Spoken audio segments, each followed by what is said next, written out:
అయితే నేను ఒక మాట అడగాలనుకుంటున్నా మీతో ఇంటర్వ్యూ అనగానే నాకు పదే పదే అడగాలనిపించినటువంటి ప్రశ్న ఏంటంటే తెనాలి అని అంటే మనం ఆంధ్ర ప్యారిస్గా చెప్తూ ఉంటాం కదా. సో తెనాలిలో పుట్టిన వాళ్ళందరూ లేకపోతే తెనాలి గడ్డ మీద ఉన్నటువంటి వాళ్ళు ఇంతే సాఫ్ట్గా ఇంతే అందంగా ఇంతే ఉంటారా? మేబీ. ఏంటి ఏంటి తెనాలి ప్రత్యేకత ఏంటి అసలు? ఇంత సాఫ్ట్గా ఇంత అందంగా ఉండడానికి కారణం ఏంటి అక్కడ? అందం అంటే అది ఏముందండి, మన ఆహారపు అలవాట్లు. ఓకే. సో మనం కాపాడుకునే దాంట్లో ఉంటుంది. స్వతగా దేవుడు మనకి ఇచ్చింది కూడా కొంత ఉంటుంది. ఓకే.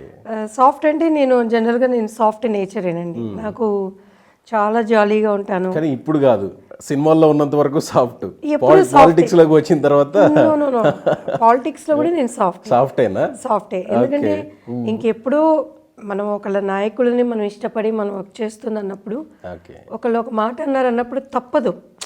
సో వాళ్ళ వాల్యూని పెంచడానికి. కానీ అందులో నాకు ఇచ్చింది అధికార ప్రతినిధి అన్నప్పుడు ఐ హ్యావ్ టు టాక్ కదా. సో అలా తెచ్చి పెట్టుకుని స్వతగా నేనైతే చాలా సాఫ్ట్ అండి. ఎప్పుడు ఏ ఇయర్ వరకు ఉన్నారు మీరు తెనాలిలో? ఫస్ట్ నేను 80 బోర్న్ అండ్ బ్రాటప్ అంతా తెనాలేనండి. చాలా సింపుల్ ఫ్యామిలీ మాది. అమ్మగారు, నాన్నగారు, అన్నయ్య, అక్కయ్య, నేను, థర్డ్ వన్ నేను.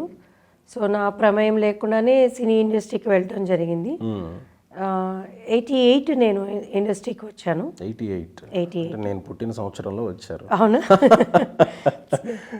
సో నా 10th ఎగ్జామ్ అయిపోయి నేను రావటం. 10th class అయిపోగానేనా? 10th అంతే, ఎగ్జామ్స్ రాసాను, మాకు ఇంకా రిజల్ట్స్ కూడా రాలేదు. సో మా సిస్టర్ అప్పటికే తను ఆర్టిస్ట్గా చేయాలని ఇంట్రెస్ట్తో ఉన్నారు. శారదా గారిని చూస్తానికి నేను కూడా వెళ్ళాను అనమాట హాలిడేస్ టైం. ఆమె వెంటనే మమ్మీకి సజెషన్ చేయటం, పరుచూరి గోపాలకృష్ణ గారు, పెద్ద అంకుల్, చిన్న అంకుల్, సో వాళ్ళ ప్రోద్బలంతో ఇండస్ట్రీలోకి కాలు పెట్టడం జరిగింది. ఆ తర్వాత పెట్టిన వెంటనే ఫస్ట్ అదేదో సర్దార్ కృష్ణమనాయుడు ఫస్ట్ మూవీ, తర్వాత వెంటనే వచ్చేసాయి అవకాశాలు వచ్చినాయి. వెంటనే నేను దాని తర్వాత కన్నడ మూవీ ఒకటి చేశాను, డాన్స్ రాజా డాన్స్ అని, వినోద్ రాజా. మళ్ళీ స్టడీస్ వైపు ఏమి అనుకోలేదు? అసలు టైమే లేకుండా అంత బిజీగా అయిపోయారు. అంతే, అక్కడ తెనాల్లో ట్రైన్ ఎక్కింది, ఇక తిరిగి చూసుకోవడానికి లేకుండా ఫుల్ వర్క్ అయిపోయింది. ఇప్పుడున్నటువంటి పెద్ద పెద్ద హీరోస్ అందరితోని చేసినట్టున్నారు కదా, చిరంజీవి గారితోని?